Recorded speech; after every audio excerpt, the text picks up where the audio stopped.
Bonjour et bienvenue à ce nouveau tutoriel, c'est Daniel Chenya. Aujourd'hui nous allons aborder la leçon 4 de notre livre, la position des notes sur la portée. Si vous n'avez pas déjà vu les leçons précédentes, je vous suggère de retourner sur la chaîne et d'essayer de trouver les leçons précédentes.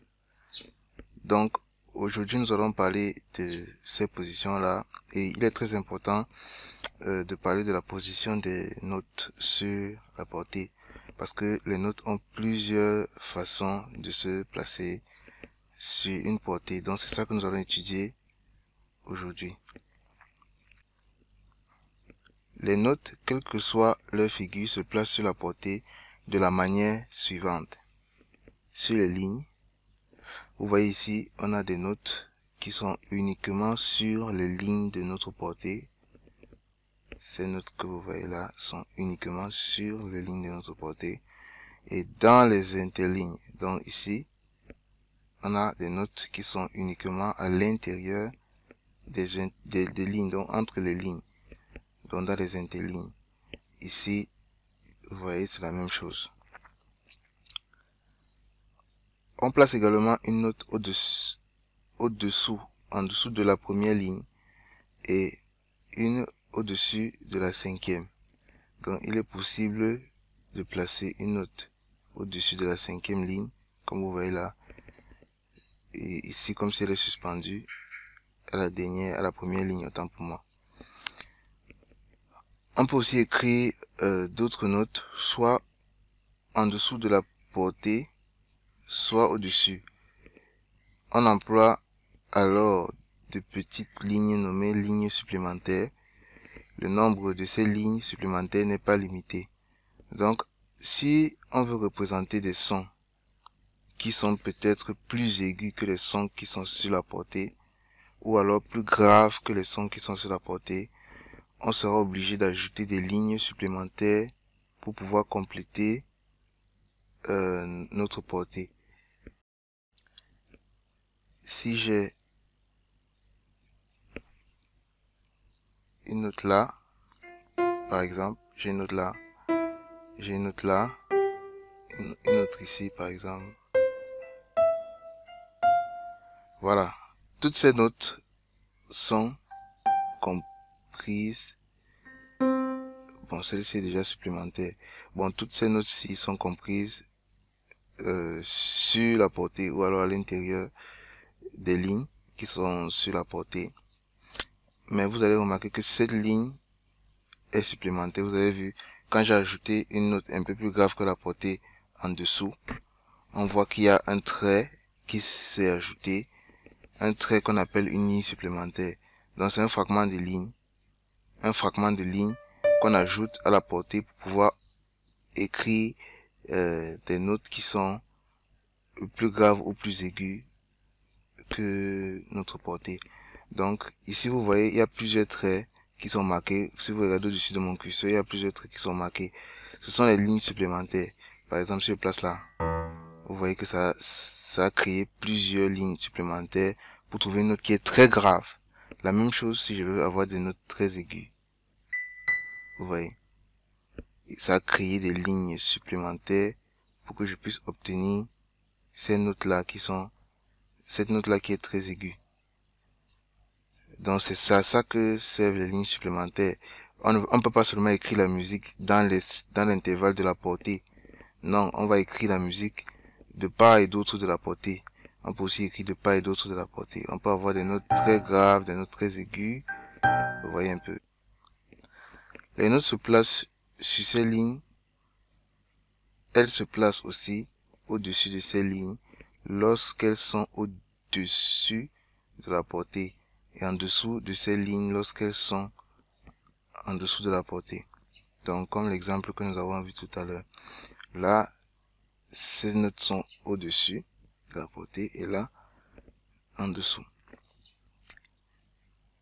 En écrivant les notes sur la portée, en remplissant chaque ligne et chaque interligne, en employant la note placée au-dessus, en dessous de la première ligne, celle qui est placée au-dessus de la cinquième, ainsi que les notes écrites avec des lignes supplémentaires, on obtient la série suivante.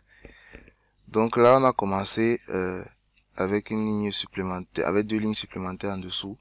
Et on a placé, on a suspendu une note à la dernière ligne supplémentaire. Et là aussi, on a posé une note au-dessus de la dernière ligne supplémentaire du haut. Là, j'ai deux lignes supplémentaires. Là, c'est dans l'interligne. Là, c'est sur la ligne. Là, l'interligne. Là, la ligne. Là, l'interligne. Là, la ligne. Et dans tout cet intervalle-ci, jusqu'ici, donc de cette note à celle-ci, on est sur la portée. Mais après, on est obligé d'ajouter encore une ligne supplémentaire et deux, vous voyez, donc pour pouvoir obtenir des notes qui ne sont pas disponibles sur la portée. Les notes placées sur la portée de bas en haut expriment des sons allant du grave à l'aigu. Ainsi, la note placée sur la quatrième ligne est plus aiguë que celle qui se trouve dans le troisième interligne, qui elle-même est plus aiguë que toutes celles qui sont en dessous. Pour illustrer ceci, on va essayer de voir comment les notes sonnent lorsqu'elles sont classées de façon croissante sur notre portée. Donc ici, on va essayer de lancer.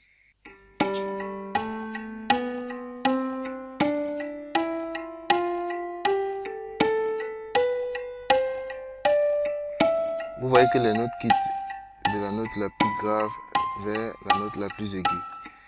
Donc là, quand ces notes sont alignées comme ça, on sait que le son le plus grave est à ce niveau et le son le plus aigu est là. On peut encore monter plus haut et on obtiendra des sons encore plus aigus. Ok, nous avons un exercice. Tracez toutes les notes qui peuvent se placer entre les deux notes ci-dessous en prenant pour modèle l'exemple précédent. Bon, je vais vous donner l'exercice plutôt avec mon logiciel.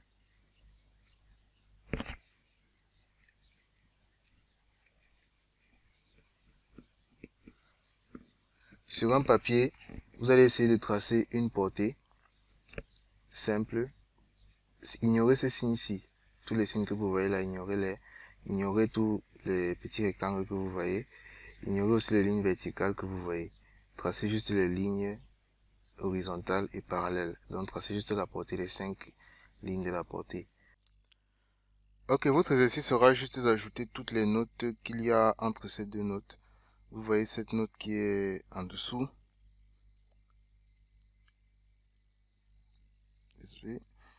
D'accord, vous voyez juste une note qui est en dessous avec la ligne supplémentaire.